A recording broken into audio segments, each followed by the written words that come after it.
It's the SKOR North Twins Show. Baseball! All right, SKOR North Twins Show. Little solo, somewhat breaking news episode. I wouldn't call it breaking news, but recent news that I'd like to hop on here and share with you guys. My name's Declan Goff. I cover the Twins in a podcast role. If you haven't heard that already, we're knocking on the door of 7,000 subscribers. So thank you to everyone who has supported the SKOR North Twins Show.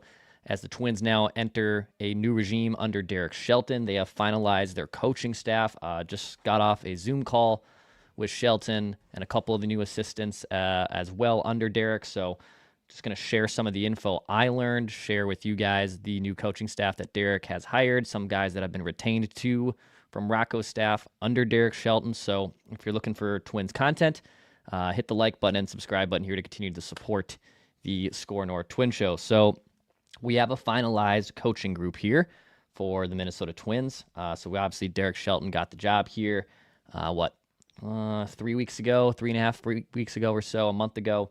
And now he has completed his staff.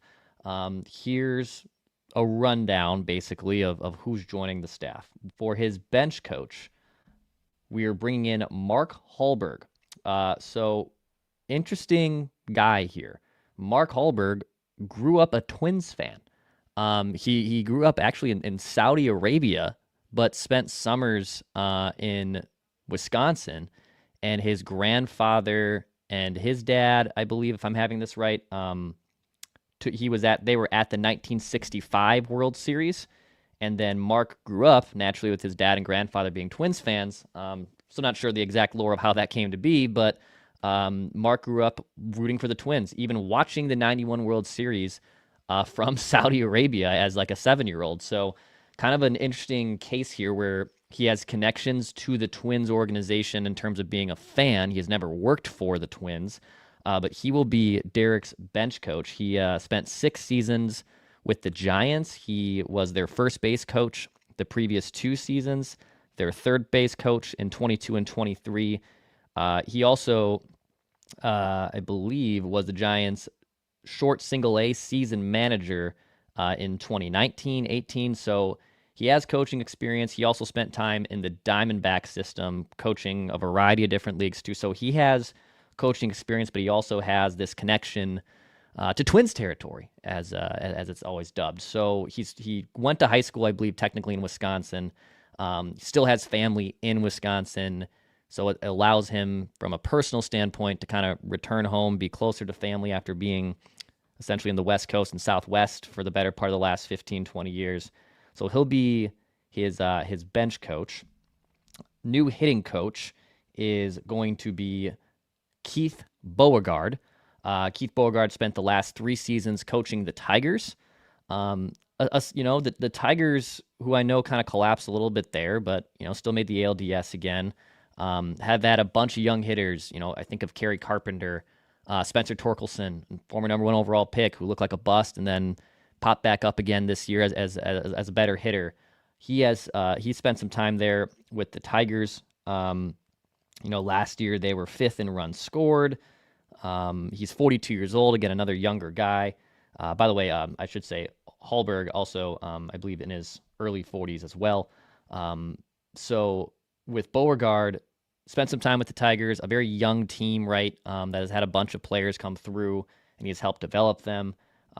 He was quoted and was kind of asked about what's the difficulty of making the jump right from AAA up to the big leagues. And he said that, number one, it's all about speaking to the language of the hitter, which is something that a lot of Twins hitters over the last year or two that I've heard from have had a hard time either getting out, whether it was Borg Schulte or even David Popkins, who obviously had a great year at Toronto. They almost won the World Series.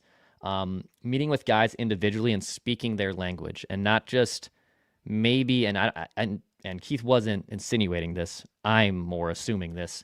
I felt there was numerous Twins hitters that just weren't being heard, and when they were asking for questions, it was like, well, if you don't speak our philosophy and our language, then you're never going to get better, or that you're never going to improve. And they wanted, outside of, other things, to figure out how to be better hitters. And at least, from the 25-minute Zoom chat I was on, I thought that was a really telling quote from Keith, that it's about meeting with guys individually and speaking their language and help building a profile of who they are. Keith is going to start meeting, at least virtually, with Twins players, obviously the hitters, here this week. He's obviously doing some onboarding stuff. So that is your new hitting coach. LaTroy Hawkins, obviously, we've talked about this a little bit, going to be the bullpen coach. He's known Derek for 25 years. Obviously, LaTroy had a long, extensive career and was kind of as simple as a guy who's been out of baseball for a little bit now, but has been around it as a player for a long time, has been a broadcaster on Twins TV and the broadcast booth the last few years. Shelton basically said he took him out to lunch and asked, "Do you want to do this?" And he said yes. So LaTroy Hawkins will be the bullpen coach there.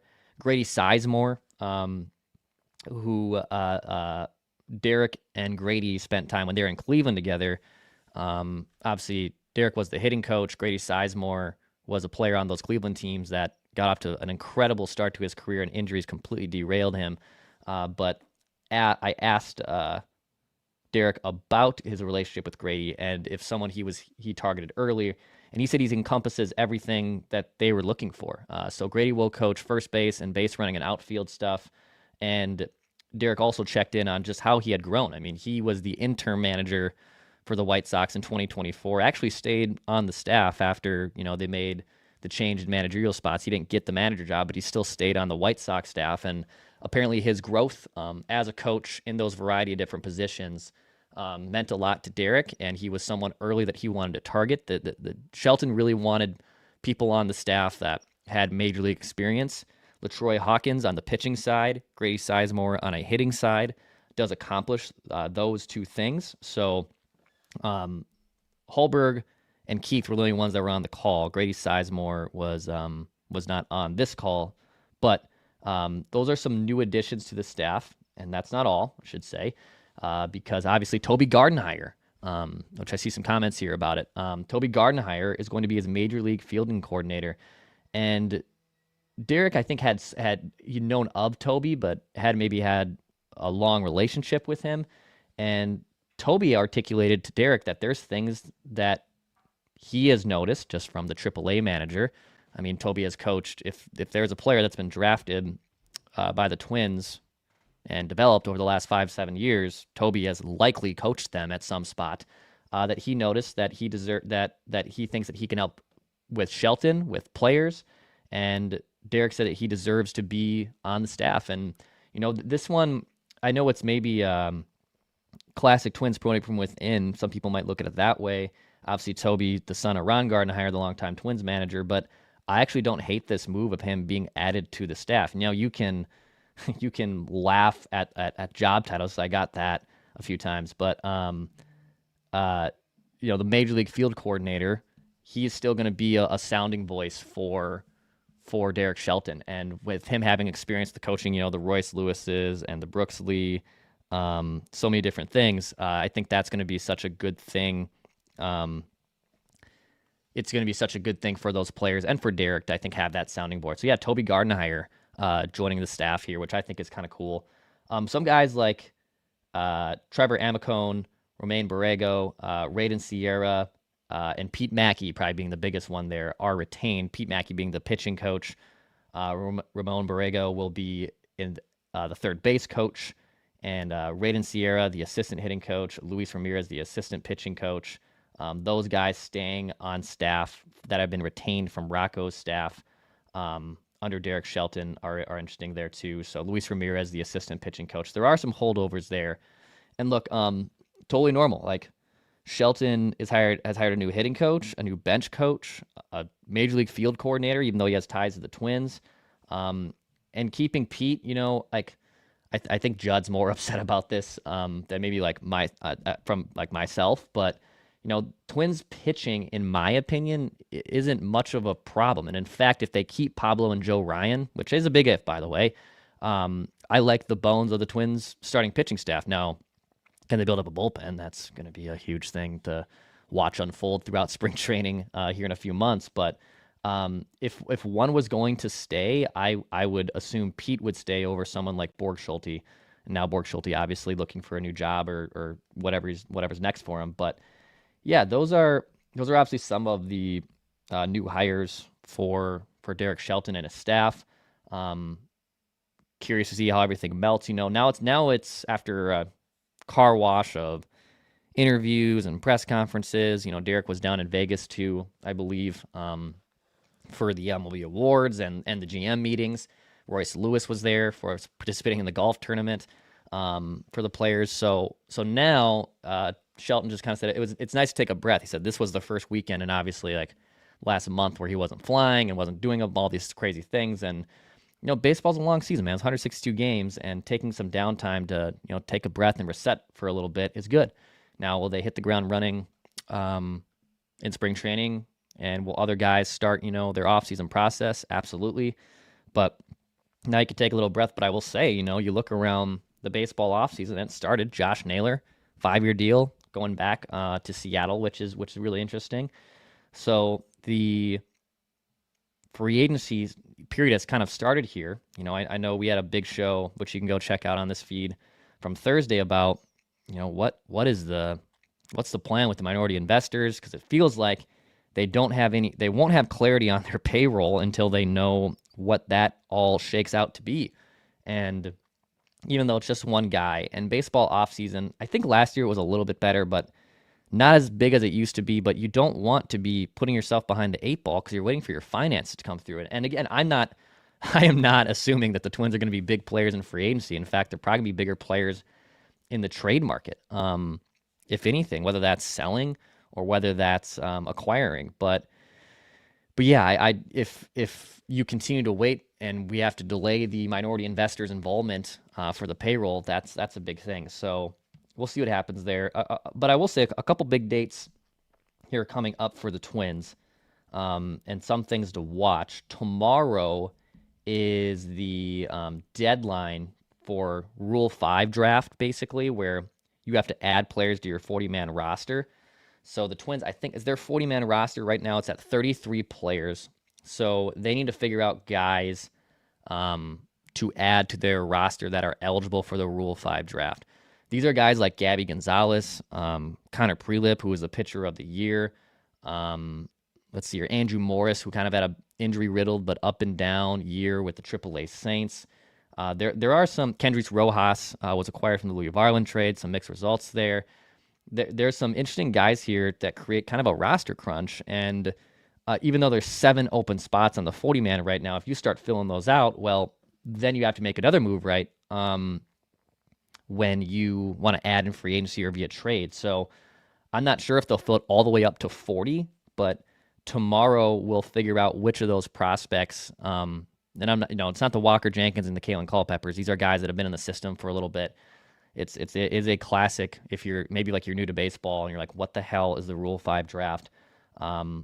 It's a little hard to explain, but basically it prevents organizations from hoarding their prospects after they've been in the system for a long time, and they're subjected to a draft. If a team submits a claim to take that player, you're not required to take someone in the Rule 5 draft, but if you do, you have to keep them on the Major League roster the full year or be sold back to that team or trade. There's a lot of ridiculous minutia in there. So I mean this in the absolute nicest way without any type of condescending nature. Google it. Google Rule 5 draft. There are plenty of experts that can explain it a little bit more in the fine detail of things, but the Twins need to add players to their 40-man roster to protect them from the Rule 5 draft. We'll know who those players are, I think, by 4 or 5 p.m. tomorrow. And then on Friday, I believe, is the tender deadline. So those are guys that will be tendered contracts that are still under team control and that are arbitration eligible. The one person who is on the bubble there that you should be paying attention to if you're a Twins fan is Trevor Larnach. Trevor Larnach made $2.1 million last year. Going to be due for, I say a sizable bump, but a bump of like maybe $4 to $5 million. And Larnach's a solid player. I've liked watching him kind of develop here in the last few years after a slow start in his minor league or his major league tenure with the Twins, but is that someone that they want to tender a contract to? Because he's basically, he's been basically a little bit better average than a league average hitter the last 2 years. However, he's not really versed defensively. That's someone that they'll have to decide on if they want to tender a contract to. I think it's no. I don't think they're going to tender him a contract. So we'll find out that on Friday, which guys will be tendered contracts, which ones will not. So that'll be an interesting thing to see here this week on the SKOR North Twins Show and in just baseball as a whole. So appreciate everyone who continues to support the show in the offseason. But, yeah, that could be someone that maybe the Twins don't tender a contract to. So, yeah, 40-man roster crunch stuff, some contract things. Very interesting stuff. Yeah, and actually, as in our comments here, William Youngs points out, Yohan Santana was a Rule 5 for the Twins. Maybe there's someone out there. Yeah, Yohan Santana that's how the Twins acquired Yohan, was through the Rule 5 draft. Ryan Presley, a very good reliever, mostly with the Astros, but came to the Twins via the Rule 5 draft. So that was someone that the Twins have done. It was Eberson Castellano. What the hell is his name? That the Twins had from the Phillies. He made the roster, I think, out of spring training, but then was traded back to them after it being a disaster there. So, yeah, a few other things here on the show before we say goodbye. I just wanted to hop on here for a quick little episode to give you a breakdown on those new coaches. Byron Buxton. Let's talk some Byron Buxton. So Buck finished 11th in MVP voting in the American League, which is great. It's a career year for Buck, career high for him. Was an all-star, a silver slugger, 11th in MVP.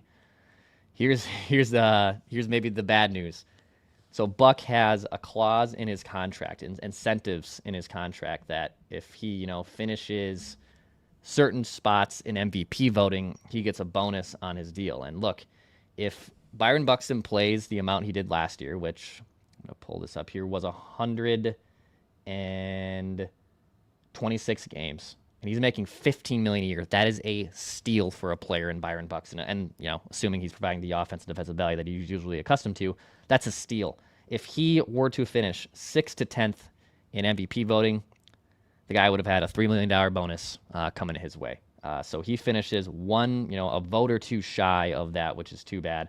He did finish ahead of guys, though, like Vlad Guerrero Jr. He finished ahead of him. Vlad was 13th. Cody Bellinger, who had a great year. Bo Bichette, who hit 311, and again, another great player on that Toronto team. So yeah, Buck just misses out on a payday. I saw the poll ad should pay him the $3 million. Maybe they do in good faith. I don't think they will, but maybe they will in good faith say, hey, you deserved that. And plus, I think they want to keep Byron Buxton happy, not just healthy, but happy. Big one for the Twins to do. Because if they sell Joe Ryan and Pablo Lopez, which is totally on the table, Byron Buxton might say, then get me out of here too. And then, you are entering an interesting period of Twins baseball because it's going to be completely different. And from the GM meetings, not the winter meetings. Winter meetings, I believe, are in 3 weeks. But from the GM meetings in Vegas, it was some of the insiders were saying, the Twins are getting calls and people are, interested in Pablo and Joe Ryan especially. But it might be more of a deadline acquisition than a offseason acquisition for guys like that, which probably makes more sense. You're be paying a little bit more right now. So maybe they wait with the pending lockout too. After 2025 or after 26, that creates interesting things. So maybe the Twins stick with Pablo and Joe. I think they should. I think that's about as good of a 1-2 punch as you can have in today's baseball, and trading them away just because you should. I don't agree with that. However, if they get packages that they deem they can't say no to, then they certainly will entertain those trade offers. But yeah. That's a quick little episode here of the SKOR North Twins Show. Appreciate you guys. Hit the like button, hit the subscribe button here. We're getting close to 7,000 subs, so thank you so much. I love doing this show. We'll still be doing plenty of content in the offseason. We'll have a full episode on Thursday with Mackie and Judd, too, so we'll have a full Twin Show, a random Twin of the Week. We had a great show, in my opinion, last Thursday, so go check that out if you haven't already. And appreciate you guys. This is the SKOR North Twin Show.